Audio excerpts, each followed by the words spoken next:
Le ministre de la Famille, Monsieur le représentant de l'UNICEF,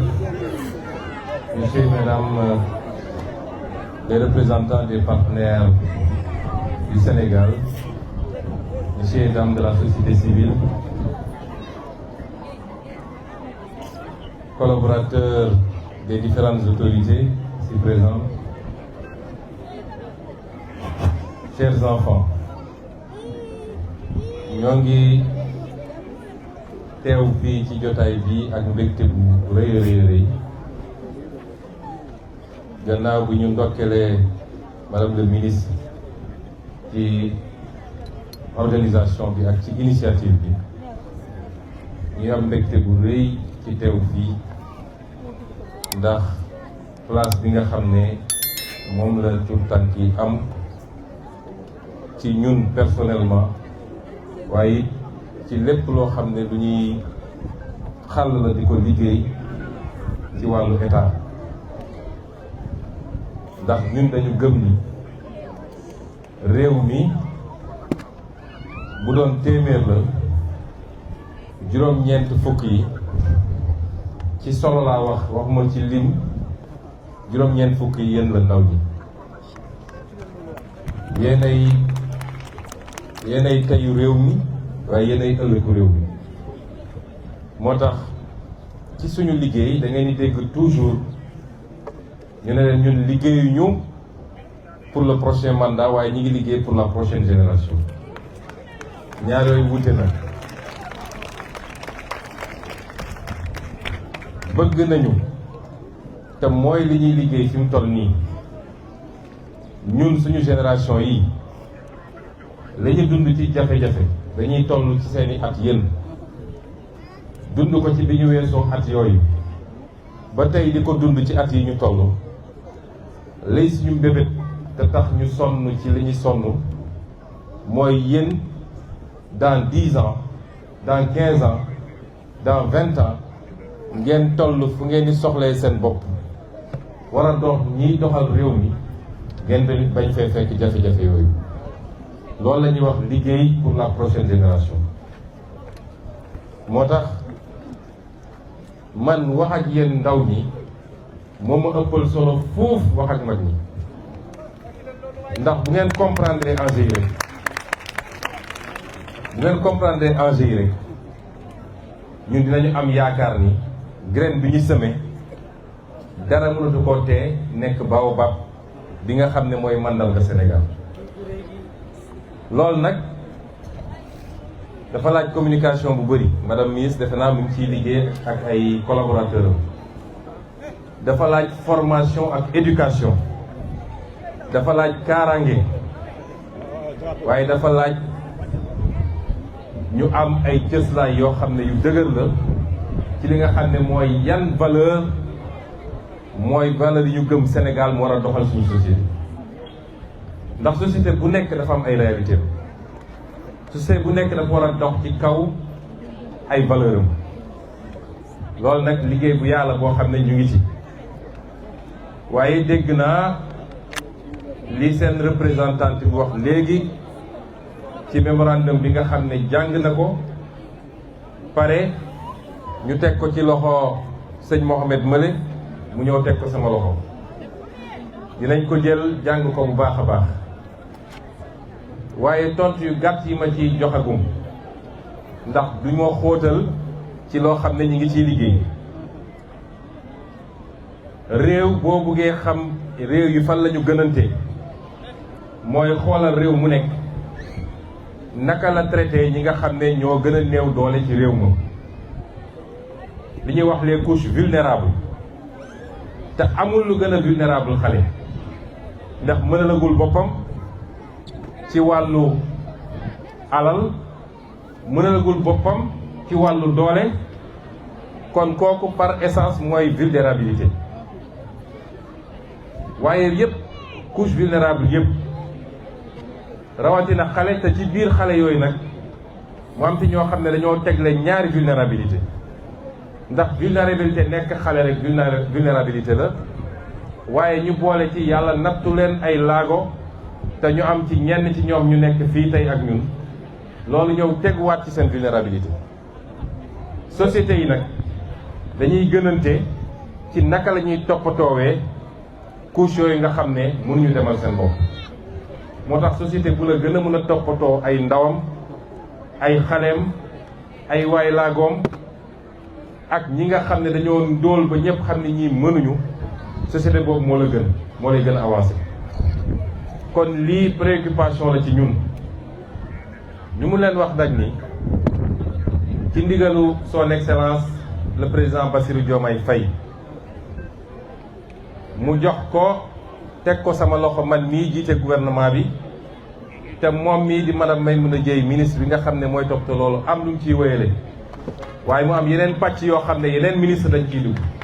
ndax mbirum ministère justice dina ci dugg mbirum ministère finance dina ci dugg yeneen ministère dañ ciy dugg éducation nationale da ciy dugg boo dajalee loolu yëpp nag ñu wax leen ni matuwaay yi ñu war a jël yëpp pour lii nga xam ne wax ngeen ko fii ci ay jàngoro ñu saafaral ko dinañ ko def ba mat sëkk. ma misaal ci yenn yu gàtt rek balaa may xam ni sax lii dañ koy organiser semaine ba laa wax secrétaire général du gouvernement ne ko conseil des ministres yi bëri di ñëw sama biir communication nag ma ci dugalal benn élément ci li ñuy wax la mendicité publique mooy taxawaalu bi di yelwaan ci mbedd mi du xale yi rek ñooy yelwaan ci mbedd mi waaye gis nañ ni bëri nañ ci lool te kenn ci ñun ñaano yàlla am doom ci sedd bi mu nekk ci feu rouge yi sol yére yu oyof nekk exposé ci danger yu dul jeex di tàllal loxo pour am ku mu yóbbul kan moo ko bëgg fii. kon loolu ñun ñëpp société bi yëpp war nañoo d'accord ni lii du yoon amul dara lu ko mën a justifier. sànq madame la ministre bi ñuy dox di ñëw daf ma ne léegi sax gars yi dañ ko amélioré ba léegi dafa am ay code QR boo xam ne kuy joxe mën nga def transfert direct ki ko war a jot ko fi mu nekk te xale bi du gis xaalis bi. kon loolu mooy la professionnalisation de la mendicité des enfants loolu c'est inacceptable au Sénégal te dinañ ci jóg parce que li ñu yéene doom yi ñu jur moom la ñu war a yéene doomu keneen. wax ngeen lu jëm ci daara yi yéen xam ngeen ni son excellence le président de la République bi mu toogee ba léegi mbirum daara da koo def priorité parce que mbirum daara buñ ko jël rek yemale ko ci aspect diine gi naam cëslaay bi diine la waaye dafa dépassé loolu parce que ñooñu nekk ci daara yi ñoom ñooy la force vive du pays ñoo war a nekk ëllëg ñiy développer réew bi tamit kon dañu am les mêmes droits à une formation de qualité ba ku jóge ci daara ga war ngaa mën a insérer wu facilement ci bépp bërëbu liggéey nekk koo xam ne da ngay andi sa valeur ajoutée ci société bi. loolu moo tax bi président toogee ba léegi dégg ngeen ci communication conseil des ministres gis ngeen journée yi mu organisé gis ngeen initiative yi ñu jël pour la modernisation des daara. semaine bii ñu nekk ñu génn nii rek wala ñu nekk nii dalal naa fi ay initiative fii ci primature muy li ñu bëgg a def ci modernisation bi fexe ba léegi digitalisation bi ñu dugal ko ci njàngum daara niñ koy defee ci réew yu bëree bëri ay Émirats arabes ay Qatar ay feneen ak feneen nit ñi di mokkal alquran ndongo bu nekk mën a yor tablette am kiy jàngale nekk miy jàngale di leen jàngal te duñu am exposition warula leen dajale ci bërëb boo xam ne mënoo leen fa dajale ñi am kattan gi nga xam ne mën nañu dajale ay xale ci bërëb ñu def ko ku ko amul nga bañ a dugg ci loolu mais ñu ut yeneen mooy yoo xam ne li am solo mooy na njàngale bi yegg ki war a jàng ki war a mokkal loolu moo ci am solo te danger du am ci xale bi. kon loolu ci suñuy programme yu ëpp solo yoo xam ne ñu ngi ciy liggéey suba ak ngoon guddeeg bëccëg. wax ngeen ci li jëm ci wàllu violence yi dafa am loo xam ne du mbirum nit warul mun a yëkkati loxoom ba ci doom ji nga jur sax am na noo warul mun a eggeeg ci moom ci violence. kon kenn mënul nangu ci société dégg ngeen barki démb rek ab vidéo bu ñu wax ci violence président bi mu ko yéegee man la woon ne ma joxeel instruction ministre de la justice. il faut que yi ñu traité ko de la manière la plus ferme et la plus radicale possible parce que mënuñu d'accord di gis seen yu mel ni ci réew mel ni Sénégal. kon yéenay suñu préoccupation waaye ba ci nag ni ñuy organiser société bi moo tax keroog bi may dajalee syndicat yi fële ci Grand Théâtre dama woo ministre bi ko doon organiser ma ne ko dama bëgg nga dugalal ma ci les représentants des élèves parce que jàpp naa ni les premiers syndicats mooy xale yi damaa bëgg ñu ñëw wax lan mooy seen yitte te defe naa keroog discours bi fa gën a marqué nit ñi représentantu élèves yi moo ko fa wax na loo xam ne mag ñi mënuñu ko wax. kon nous sommes confiants qu'on a une jeunesse, j'allais dire même une enfance consciente, bien formée boo xam ne xam ngeen lan mooy les enjeux de ce pays xam ngeen fi ñu war a jëm. léeg-léeg nga toog dégg mag ñi di débat nga dégg xale yi di wax da nga naan xale yi ñooy mag ci réew mi. kon on porte beaucoup d'espoir sur vous da ngeen ñuy jàppale ñu jàppale leen. naka lay demee citoyenneté lu am solo la ci réew. on veut du ma ne un nouveau type de citoyen parce que li fi nekkoon bonul à 100% waaye dañ koo bëgg a améliorer ndax ñun ñëpp d'accord nañ ni réew mi commencé ko ci man mii am nañu problème mu discipline. ku gis keroog défilé 4 avril bi ni mu doxee man bi ma ci génnee dama woo ministre des forces armées ma ne ko defe naa comme Sénégal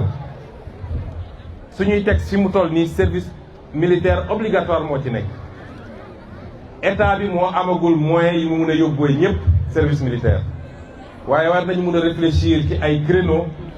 yu ñuy yaatalee service militaire bi avec des formules yoo xam ne peut-être ñii 7 weer ñii juróomi weer ñii mais kenn ku nekk jaar fa ñu defar waat ci li nga xam ne mooy citoyenneté mooy discipline mooy organisation loolu am na ci solo parce que réew nag discipline moo koy defar de lu ma neex wax lu ma neex def fu ma neex taxaw musul defar réew te loolu jarul ñuy xeex pour régler ko mais kenn ku nekk na xoolaat boppam defaru. ñun ñi nga xam ne mag lañu ba pare nag nee nañu bant bu woo ba noppi jafe naa jubbanti waaye yéen ñi toll ci war a defaru yéen la ñu yaakaar ànd ak yéen ci loolu. moo tax service civique national ma ñaanoon président de la république mu delloo si ma ko primature mu nangul ma ko jox ma ko fii. dina am programme yu yaatu yoo xam ne dañ ko def ci biir année scolaire waaye surtout ci nawet bi ci loo xam ne dina dellu ci mbay mi dina dellu ci defaraat les lieux publics dina dellu ci kenn ku nekk am looy jël ci sa temps jagleel ko réew mi loolu day renforcer suñuy lien. citoyen itam ñu boole ci ñun ñëpp benn lañu yéen xale yi li ma leen di dénk bu leen nangu kenn dugal leen ci discours boo xam ne discours buy xaajale la discours ethnie discours diine discours région loolu amul place ci Sénégal. nu nit ñi féewale ci politique na yem ci politique waaye fii boo fi nattoon région yëpp a ngi fi département yëpp a ngi fi ethnie yëpp a ngi fi religion yëpp a ngi fi loolu lañ ñu yaree loolu la ñu xam. ñu ànd ceeg tolérance nag kenn ku ne nangul moromam li nga xam ne moom ngeen wute ci gëm-gëm ak ci gis-gis loolu ñu ngi leen koy dénk bu baax yéen xale yi. li ngeen fi may daane la li ngeen wax ci charte yi code de l'enfant defe naa travaux yi sori na lool ñoo ngi ci processus bi ñu ngi defar texte yi bu soobee yàlla dinañ ko jaarale fi mu war a jaar. voté ko fi ñu ko war a jox voté ba nga xam ne dinañu renforcer la protection de l'enfance te ci lu soreekul incha allah ñi nga xam ne ñooy ñi dund ak ay laago ba ci li xale bi wax léegi am na ñoo xam ne tey fii ñu taxaw bu ñu fi taxawoon am problème ndax yàlla nattu na leen problème mu der te léeg-léeg jot seen crème sax day jafe ñu leen di wooye ay albinos. loolu benn exemple rek la soo jëlee xale yi nga xam ne ay autiste lañu fii xale yi fi nekk yëpp nekk ci ay chaise kenn ku ne am na benn xeetu laago bu mu am boo xam ne andi na jafe-jafe ci moom waaye andi na jafe-jafe ci ay waajuram ba mën suñu xëy liggéey. loolu suñu yéene mooy ñu accompagner famille yooyu accompagner leen ba ñu yéeg ni état bi taxaw na leen te am na programme boo xam ne ñu ngi ciy liggéey ci loolu la jëm. kon may dalal xelu xale yi yéen yéen a ñu tax a jóg yéen yéen ay Sénégal ñun mënatuñu am lu ñu amuloon Sénégal ku dund ba yàlla may la as tuut fii ñi fiy mag ñëpp nag luñ fi amati rek buuñaa la bonus la waaye mënatuñu am lu ñu amuloon kon suñuy sonn di xeex suba ak ngoon pour seen avenir la yéen na ngeen doon une jeunesse consciente bu leen kenn dugal ci yenn idéologie réew mi yàlla defal nañu fi loo xam ne ñun ñëpp bu ñu takkoo am un minimum de consensus yóbbu ko foo xam ne ci 10 ans ñëpp dinañu jaaxle bu leen kenn dugal ci xalaatu ni teraanga feneen la nekk na ngeen jël ay gaal pour dem fa mun leen am lu ëpp li ngeen am fii ci réew mi ndax li ëpp mooy nga am fierté ne fii la ma yàlla tànnal fii laa dëkk samay waajur a ngi fi samay mbokk a ngi fi loolu amul lu ko mën a remplacer kon na ngeen gën a góorgóorlu xam ne ñoo ngi seen wet ñoo ngi ànd ak yéen te lépp suñuy lii suñ kàttan dañ ko def ba ñu investir ci yéen parce que yéen yéenay Sénégalu tey yéenay Sénégalu ëllëg. Je voudrais conclure par remercier nos partenaires, à commencer par l'UNICEF et tous les autres partenaires techniques et financiers,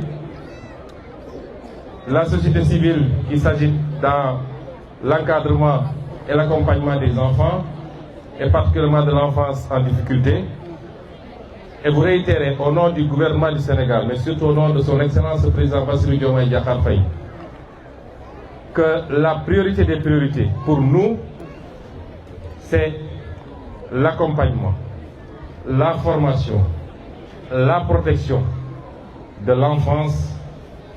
parce que ce pays ne se construira pas sans la valeur humaine, sans la ressource humaine de qualité. Ce pays ne se construira pas sans ses enfants, ses fils et ses filles, et ses enfants bien formés, bien éduqués, bien soignés, parce que la santé est importante, et c'est pourquoi nous plaçons ces enfants au cœur de notre action. Nous réussissions de pouvoir le faire avec tous les partenaires. Nous ferons toutes les réformes qu'il faut. Le Sénégal est parti à énormément de conventions internationales. Mais j'ai tendance à dire que le pays n'a pas besoin de se référer forcément à ces conventions pour avancer, parce que les valeurs humaines qualitatives sont universelles et se ressentent parce que ça part du fond de l'âme humaine. Et c'est pourquoi nous avancerons vers les réformes qu'il faut. Le code de l'enfance, la question de l'encadrement de l'enseignement religieux, particulièrement, la mendicité publique, particulièrement celle des enfants, sont autant de questions qui nous préoccupent, mais également la santé des enfants. L'intervenant tout à l'heure a parlé de la gratuité des soins pour les enfants jusqu'à un certain âge. C'est un projet à étudier, à envisager, parce qu'une jeunesse saine, spirituellement, intellectuellement, mais une jeunesse saine physiquement, est la meilleure garantie. Plus que les ressources naturelles, plus que les capacités budgétaires, la meilleure garantie, c'est une jeunesse bien formée, saine, physiquement, spirituellement, intellectuellement. Cette jeunesse-là qui bâtit un pays, cette jeunesse-là qui développe un pays. C'est pourquoi nous allons investir encore dans cette jeunesse et particulièrement dans cette enfance. Je vous remercie beaucoup et vous souhaite un bon retour chez nous. Merci beaucoup, Monsieur le Premier ministre, Monsieur Ousmane Sonko. Alors, nous sénégalaise des randonnées du Sénégal dañ ko war a jox benn cadeau donc ñu bàyyi leen ñu dugg et s'il vous plaît mesdames et messieurs xale yi dund ak laago ñoom la ñu teg ci chaise yi ci kanam nous vous demanderons s'il vous plaît de ne pas avancer vers le Premier ministre.